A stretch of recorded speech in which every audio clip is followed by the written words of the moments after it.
All right, y'all. Last episode we did first thoughts. Just I made a list. We didn't go over it ahead of time.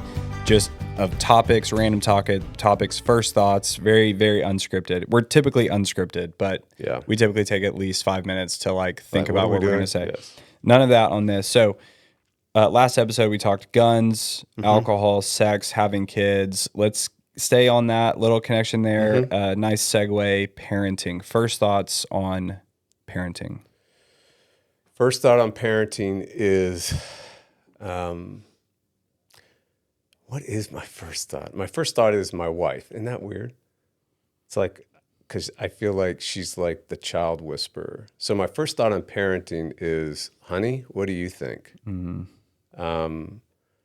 It seems in my instinct on parenting was not always the best. And she seems to have a good instinct by God, the Holy Spirit, a gift to know kind of like the first wise thing to do. So my first thought is, honey, what do you think? And my second thought is, I'm glad I got to that sooner than later. Yeah. Because if I would have kept going with, what do I think? What intuitively should I react in situations? It was not the best. Yeah. It wasn't the most wise. If you went with you, you'd have 5 kids with 5 different last names that you go visit, and they all got adopted out. Yes. Really, that first thought is don't have kids unless you're married. Really, that's what that is saying. That's a good thing. Do not have kids unless you're married. Yes, absolutely. Truly. You need your spouse parenting with you, period. Yep. I mean, I truly cannot think of something, more difficult. It's I'd rather ship off to Afghanistan. So, parenting. Yeah. I mean, what's your first thought? Yeah. You're further down the road. I've got 4 under 8. And my first thought is just hardest thing ever. Yeah. Hardest thing ever. We've talked about this before where I don't know, there's times where I'm I wish I could just go in the military and just have someone tell me what to do, when to do it, when to eat, where to shoot, the whole thing. When to go to bed. And just all of it, when to work out. I think a lot of that is tied to when I have those feelings. Honestly, it's probably parenting. It's because it's so crazy and so chaotic and so unpredictable. And the second you think we are managing, your child comes in and they're no, it's gone. Hey, I feel like I'm gonna throw up, and they throw up on the carpet, and you're just all right, not manageable. Hardest thing ever. I think that I will have all of my parenting advice when I'm a grandfather. You know what I mean? That's how it feels right now. Just I started, and eventually I would love to have the time to write a fun parenting book that's essentially all the things that the other parenting books don't include. Yeah. Which is chapter 1, let's talk sickness. If one of your kids pops a fever, hunker down for 2 weeks. Yes. And then you'll get a week clear, and then a week later it will run through again. How's that for you, brother? Is that? And just stuff like that. But I think I will say a great piece of advice is commiserate with other parents, because there's no relief like the relief when I've told my kids when I'm angry and it's just insane, and I'm hey, yo, dude, right now, shut your mouth. Yes. And then I'm going to sleep that night, I'm I probably shouldn't have said shut your mouth. Yeah. And then another parent will be oh. Yeah, I get that, man. Oh, I say that all the time. And you go okay, I'm not. It's not, you're not. I'm not the worst person ever. There's other parents who are also terrible, right? So I think commiserate with other parents and understand that it's everyone is having a hard time. It's super difficult. None of us quite know how to do it. You can read every flipping parenting book out there. I don't care. They are helpful, and they are books. And oh my word, it's like reading 10 books on war. Yeah. I promise you, when you're in, the war zone and the first bullet flies, you're going to be what did chapter 7 say? It's just crazy. Not going to work. All right. That's parenting. Advice to your younger self. If you could go talk to 20-year-old Jeff, 25-year-old Jeff, what would be a piece of advice? What would be a piece of advice? I know what it would be. It would be, you're not going to understand what I'm about to say right now, but most of your life is going to be about enduring something, not achieving something, not attaining something, not whether it's something that you want, whether it's something you want to see happen and God do, but most of life is going to be about enduring something. And that would have been helpful. I kind of knew it, but then as your life starts playing out, that's so true. And so there's that, for me, one of the characteristics of God is endurance. His steadfast love endures forever. So part of who God is endurance, which means that it's an end in itself, right? And so I wish that would be highlighted for people, because I think we're so wanting to get through something to the other side of something. But what if there's not another side? What if that process or that place of enduring is the end? And so, yeah, that's what I would say now. Now, next week, it might be something different. But Right. pretty much that's what I'd say now. Yeah. I think kind of connected to that too. Yeah, I'd probably tell my younger self, which I'm only 35, so it's not that long ago, but probably like, hey, a lot of life is stepping into the great unknown. Yep. And it's just not American culture. We've extended adolescence out a pretty far way, where you can get to 25 years old and you're still kind of like having fun and like playing intramurals somehow. And life just kind of seems like it's all there for my taking. And I'm just kind of waiting to figure out, like, I don't know, how, like what road. I've got 10 great paths in front of me. I'm going to pick one. It's going to be amazing, Yeah. Rather than go like, that's not how life is. Life is really hard. Life is about enduring. Life is about constant curveballs and trying to manage chaos and not knowing what to do. And maybe there's a blessing in there from God that He almost makes us ignorant to that, right? Yeah. If we really knew the potential horrors of like everything we're getting into, we'd probably just cower in fear. Yeah.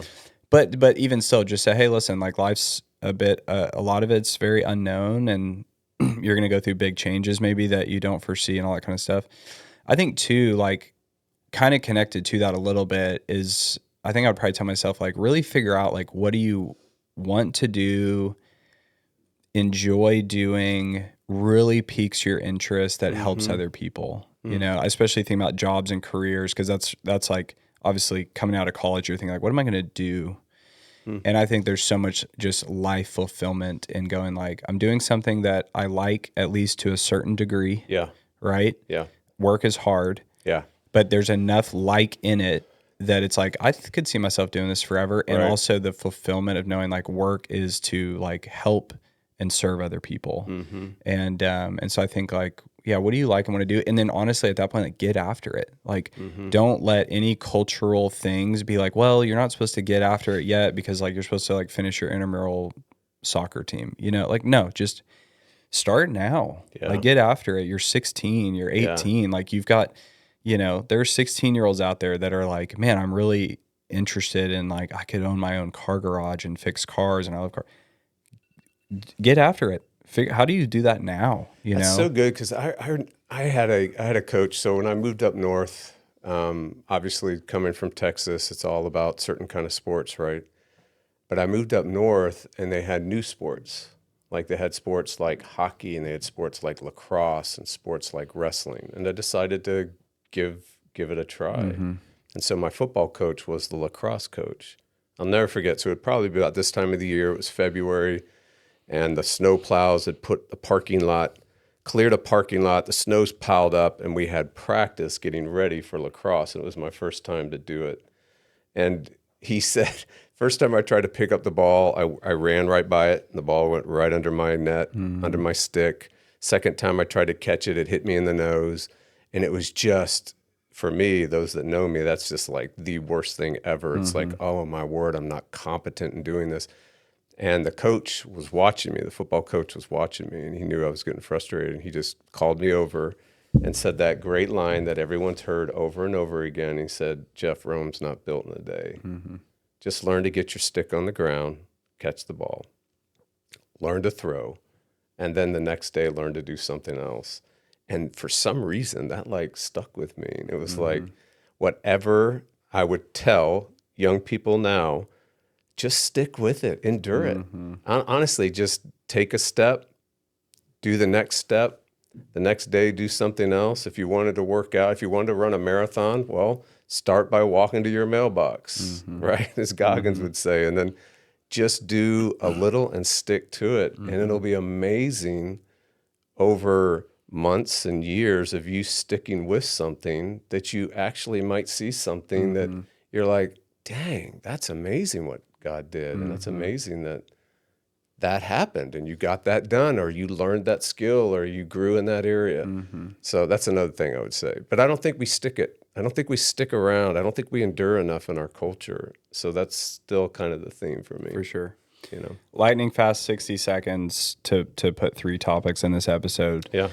First thoughts on poverty theology. By poverty theology, I'm defining that personally as, what is that? and what I'm trying to explain is the idea that I think are in some Christian cultures and circles where having too much money or more money than you need is borderline inherently bad. That especially being wealthy and having way more than you need is bad.